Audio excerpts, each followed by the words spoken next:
World economic forum का agenda है, agenda 2030, उसका प्लान ये है कि देश में क्या केओस लाया जाए, असुरक्षा की भावना लाई जाए और अनकंट्रोल्ड सिचुएशन हो जाए, जिसको कंट्रोल करने के नाम पर नई व्यवस्था लाई जाए। ऑर्डर आउट ऑफ केओस, यही गेम प्लान का हिस्सा है। तो हमारे देश में अस्थिरता का माहौल पैदा करना ये इस स्क्रिप्ट का हिस्सा है।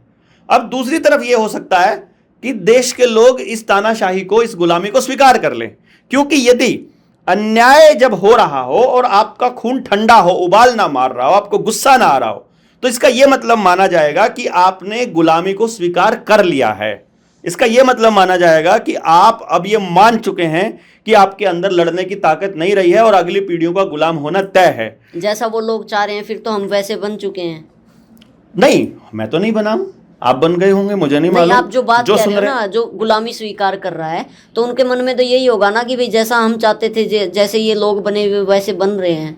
तो हम नहीं बने हैं, और जो लड़ाई चलती रहती है ये हमेशा चलती रहेगी। देखिए, इस दुनिया में, इस धरती पर हम जब से सुनते आ रहे हैं कि देव दानव युद्ध चला है, सत्य असत्य की लड़ाई चली है, राम रावण युद्ध हुआ, कृष्ण और कंस का हुआ, कौरव और पांडवों का हुआ, अच्छाई और बुराई का हमेशा से एक दूसरे के साथ में टकराव होता रहता है।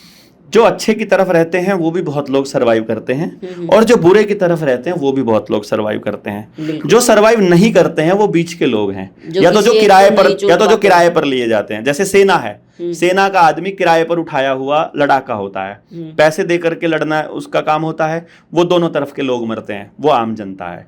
दूसरा व्यक्ति जो रगड़ा जाता है वो होता है जो ना इस तरफ होता है, जो ना इस तरफ होता है, जो सोचता है कि मैं अगर इनके बीच आऊंगा तो मैं मारा जाऊंगा, जबकि असलियत में मारा ही वो जाता है जो कुछ भी नहीं करता है, जो दोनों तरफ में से किसी तरफ नहीं होता है। आपको एक साइड चूज करनी पड़ेगी, या तो अच्छाई की चूज करो या बुराई की करो। यदि आप कुछ भी चूज नहीं कर रहे हो तो आप बुराई की चूज कर रहे हो, तो अब आपका रगड़ा जाना तय है, क्योंकि बुरा आदमी आपको भी नहीं छोड़ने वाला है। अभी देखो, आप सबसे ज्यादा घर किसके टूट रहे हैं? हिंदुओं के।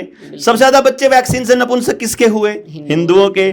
सबसे ज्यादा बच्चों को सबसे ज्यादा विदेश कौन जा रहा है? हिंदू। सबसे ज्यादा किसान बर्बाद हो रहे हैं, किसान को एमएसपी नहीं मिल रहा, सारे कौन है? हिंदू। आपके बच्चों को नौकरी नहीं मिल रही, बेरोजगार कौन है? हिंदू। आपकी महिलाओं को टारगेट करके ग्रुप लोन दे करके उनको अश्लीलता फैलाने का काम कौन कर रहा है? हिंदुओं का। आपके टैबलेट दे करके, मोबाइल दे करके बच्चों की अगली जिंदगी बर्बाद कौन कर रही है? हिंदुओं की। अश्लीलता वाली वीडियोस किन की लड़कियां बना रही हैं? हिंदुओं की। गुंडागर्दी किसके बच्चे कर रहे हैं सबसे ज्यादा? हिंदुओं की। मतलब आप देखोगे कि आपकी अगली पीढ़ी को बर्बाद किया जा रहा है हिंदू मुसलमान के इस टारगेट में, और जो कुछ नहीं बोल रहे हैं उन्हीं के बच्चे बर्बाद हो रहे हैं। सो इट इज कंफर्म कि आपको देखना है, आपको तय करना है कि आप किस तरफ हैं।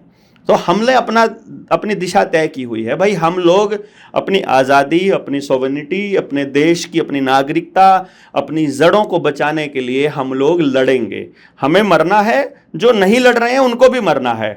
हम लड़कर मरेंगे, वो लोग जैसे मर्जी मरना चाहते हैं वैसे वो तय करें।